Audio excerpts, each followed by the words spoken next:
बरसे सावन के बदरिया झूमे देव घर नगरिया। अरे बोलबम के गूंजो है नाराजी।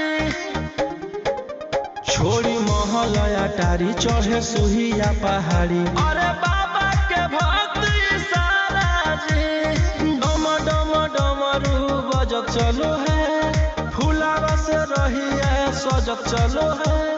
शिलम से धुआं फेंके आग जैसा, नाचो है कावरिया नाग जैसा। नाचो है कावरिया नाग जैसा। नाचो है कावरिया नाग जैसा।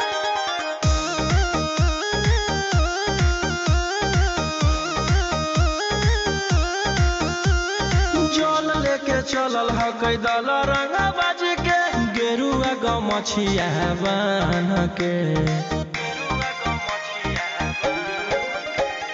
मन में है भगती मिलो है कैसा कती, चले सभी सिनेमा तान के।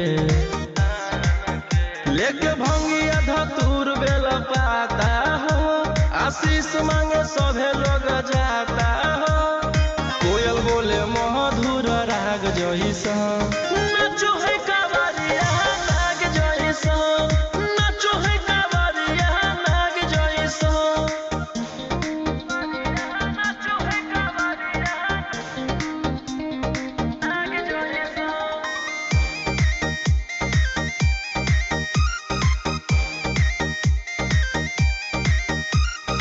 अपना इशारा पर चलाबो हखी बाबा, श्री सिटिया पूरा ब्रह्मांड हो।